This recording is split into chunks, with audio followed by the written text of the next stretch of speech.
For me, this next chapter of my life is really about uh, the leadership of letting go. And 3 years ago, when it was clear that Peace First was entering a new chapter that was about globalizing our work, the fact that our digital platform was spreading to parts of the world that we weren't advertising in, that we weren't building partnerships, that young person to young person was spreading this idea of youth-led social change, that it was Victoria in Nigeria who was telling 5 of her friends and they were telling 5 of her friends, rather than through some MOU with a global NGO. I realized that Peace First was entering a new chapter of our work. And the creation of our fellowship program that was centering the leadership and decision-making of young people within the organization, that building that chapter of Peace First was something I wanted to do, and that it was going to be my last chapter.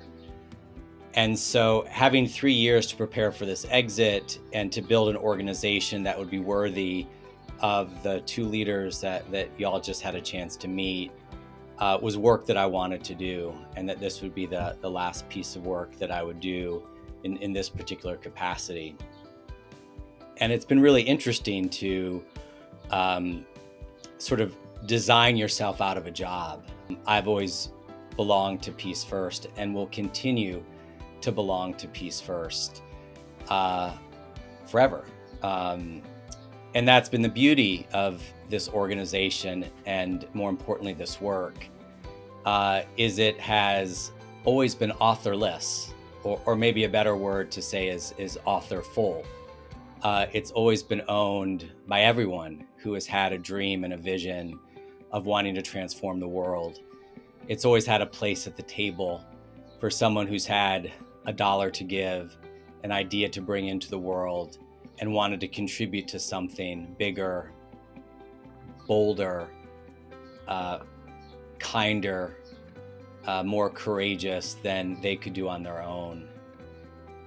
And I think it's this final piece that I'm most proud of, is not what I have contributed, but what I've watched others bring to this global potluck of change over the past 30 years.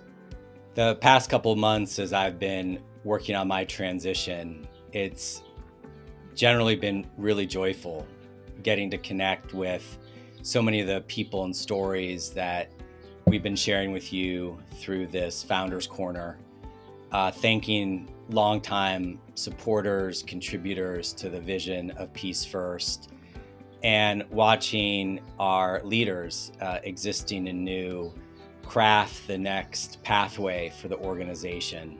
My hope in what we create at Peace First, and I think one of the things that makes us so radical, is that we care as much about what young people are doing in the world as who they are, as much about the impact that they're having as their interior lives. People have been asking me, what are you most worried about your successors changing?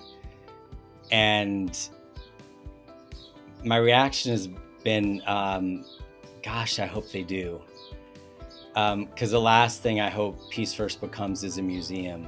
I think what has made Peace First such a transformative space is its ability to transform, to be responsive to the needs, the ideas, the power, the beauty, the anger of young people, the dynamism that exists in those ideas. What I'm most excited for Peace First in this next chapter is all the things that I don't know, all the things that will surprise and delight, all of the vision and creativity that is yet to be.